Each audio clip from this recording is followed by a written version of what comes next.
테슬라 투자 소식입니다. 테슬라 로드스터 출시 2023년으로 연기. 공급망 부족 때문. 일론 머스크 테슬라 최고 경영자가 반도체를 비롯한 부품 조달 차질로 인해 신형 로드스터 출시를 2023년으로 1년 더 연기한다고 밝혔다. 로이터 통신 등의 보도에 따르면 머스크는 이날 트위터를 통해 테슬라가 미쳐버린 공급망 부족 현상에 직면하고 있다며 내년에 대단한 반전이 없다고 가정한다면 신형 로드스터는 2023년에 출시될 것이라고 말했다. 머스크는 지난 1월 지난해 출시를 목표로 했던 2세대 로드스터가 내년 늦여름에 나올 것이라고 밝혔었다. 하지만 전 세계 자동차 업계를 강타한 부품 공급 문제를 테슬라도 피해가지 못해 계속해서 출시가 미뤄지고 있다. 로드스터는 테슬라가 2008년에 내놓은 첫 번째 전기차다. 테슬라는 지난 2017년 생산 계획을 공개하면서 2세대 로드스터는 200kWh 배터리와 3개의 모터가 장착될 예정이며 최고 시속 250마일 이상, 완충 시 620마일 이상의 주행거리를 가지게 될 것이라고 설명한 바 있다. 한편 테슬라는 최근에도 사이버트럭과 중형 트럭인 테슬라 세미 출하를 연기했다고 밝혔다. 또 지난 5월 공급망 압력 속 부품과 원자재 가격이 상승하면서 일부 모델의 가격을 인상하기도 했다.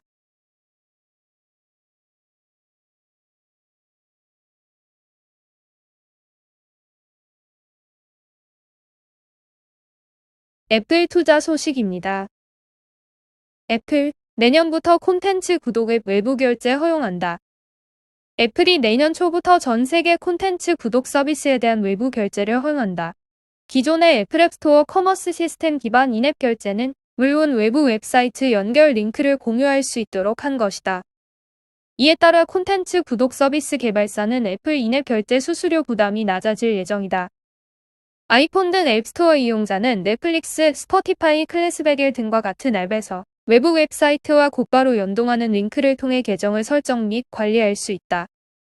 애플은 내년 초부터 전 세계 리더 앱 개발자들이 외부 웹사이트와 연동하는 링크를 통해 계정을 설정 또는 관리할 수 있도록 허용할 예정이라고 이에 밝혔다.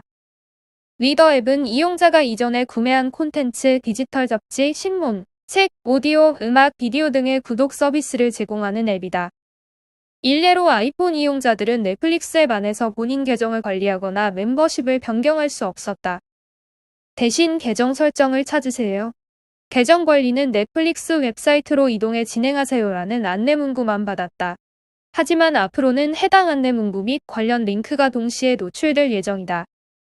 애플은 일본 공정거래위원회 조사 종료에 따라 이 같은 앱스토어 업데이트 계획을 발표했다.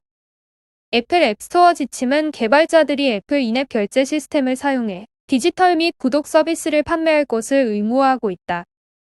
하지만 리더 앱 개발자들이 인앱 디지털 상품 및 서비스 구매 기능을 제공하지 않는 경우와 관련 애플은 JFTC와 합의를 바탕으로 해당 앱 개발자가 앱 안에 그들의 웹사이트로 연결되는 링크를 공유할 수 있도록 했다.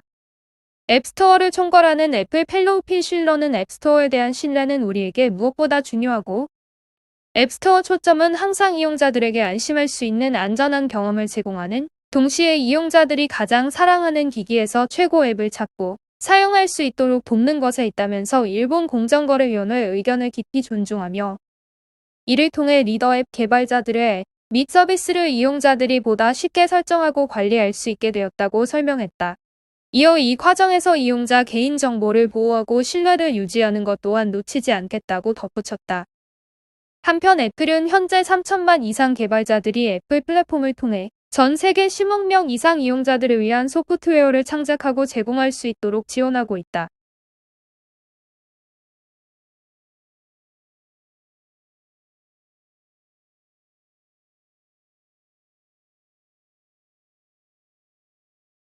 마이크로소프트 투자 소식입니다. MS 차세대 운영체제 윈도우 11, 내달 5일 공식 출시.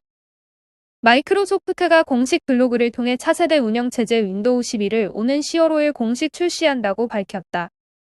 윈도우 11은 팬데믹으로 인한 변화에 발맞춰 협업 기능 강화, 원격 하이브리드 업무 환경을 지원해 초점을 맞췄으며 모바일 기기와의 연동을 강화해 안드로이드 iOS 기기에서 작업하던 문서를 PC 환경에서도 이어갈 수 있도록 설계됐다.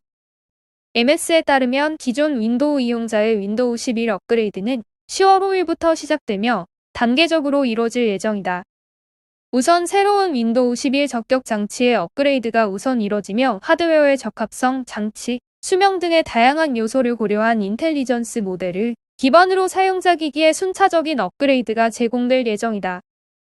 업그레이드할 수 있는 윈도우 10 기기를 보유했다면 윈도우 업데이트를 통해 윈도우 11로의 업그레이드가 통보된다. MS는 모든 적격 기기에 대한 무료 업그레이드가 2022년 중반 완료될 것으로 예상했다. 기업의 경우에는 애저 버추얼 데스크톱에서 제공하는 프리뷰를 통해 윈도우 11을 테스트할 수 있다. 또 윈도우 365에서 윈도우 11을 경험하고 기업 적용을 사전 테스트할 수도 있다. 윈도우 11은 새로운 화면 분할을 비롯해 채팅, 음성통화, 화상통화 등 MS 팀즈의 협업 기능을 통합한다고 발표돼 관심을 모은다. 하지만 모든 기능이 출시일인 10월 5일부터 제공되지는 않을 것으로 전망된다. MS의 발표에 따르면 아마존 스토어를 통한 안드로이드 앱 제공은 몇 달간 윈도우 인사이더에서 프리뷰 버전으로 제공될 예정이다. 한편 윈도우 11의 최소 사양에 미치지 못하는 기기의 경우 2025년 10월 14일까지 윈도우 10 지원을 받을 수 있다.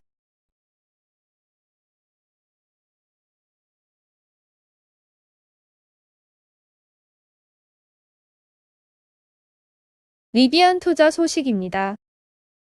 국내 상표 등록한 리비안 언제 나오나? 미국 전기차 스타트업인 리비안이 국내 상표권을 등록하면서 국내 진출 가능성에도 관심이 모아지고 있다.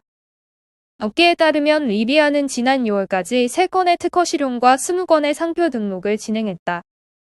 특허 품목은 전기차 배터리팩, 커버 외부 등화 시스템 등이며 상표권은 바른 먹골의 리비안 로고와 RNS, R2T 등의 제품명.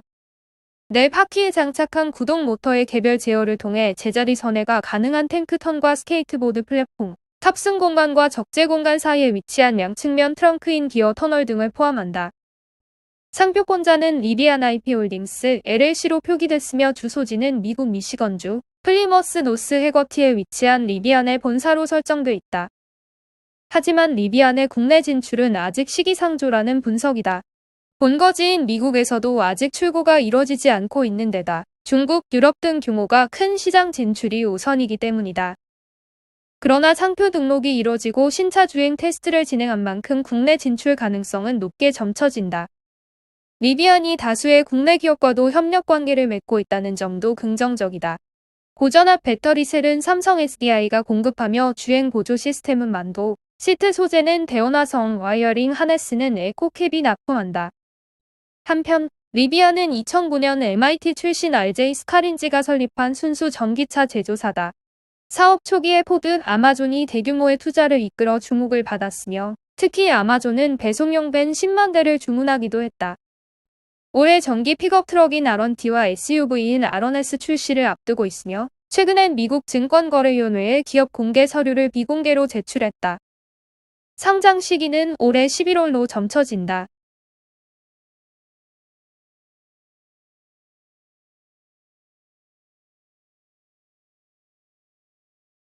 니오 투자 소식입니다.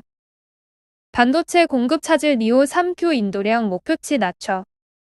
중국의 테슬라로 불리는 전기차 업체 니오가 반도체 공급 차질로 3분기 인도량 목표치를 하향 조정했다.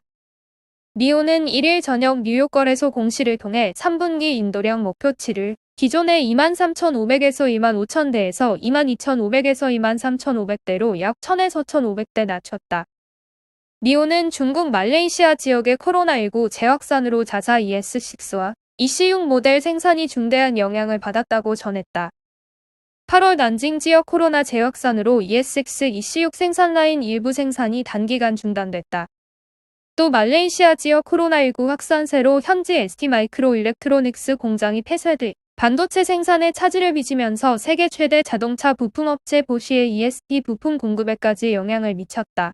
니오의 ESP 부품 납품상은 보시한 곳뿐이라 영향이 더 컸다. 중국 내 코로나19 재확산세가 수그러들며 ES6, EC6 생산은 회복됐지만 말레이 지역의 코로나19 악재로 반도체 공급은 여전히 불확실성이 큰 상황이다. 실제 니오는 중국 3대 전기차 3인방 중 코로나19 재확산, 반도체 수급 부족의 영향을 가장 크게 받았다. 올해 7월 니오 신차 판매량은 7,931대로 경쟁업체 리오토와 샤오펑보다 적었다. 니오가 상장한 이래 처음 판매량 1위 자리를 내준 것이다. 앞서 8월 신차 인도량도 5,880대로 전년 동기 대비 48.3% 늘었지만 전달보다 26% 줄었다. 샤오펑 리오토와의 격차도 더 벌어졌다. 니오로서는 9월 신차 인도의 속도를 내야지 새로 조정한 3분기 목표치를 간신히 맞출 수 있는 상황이다.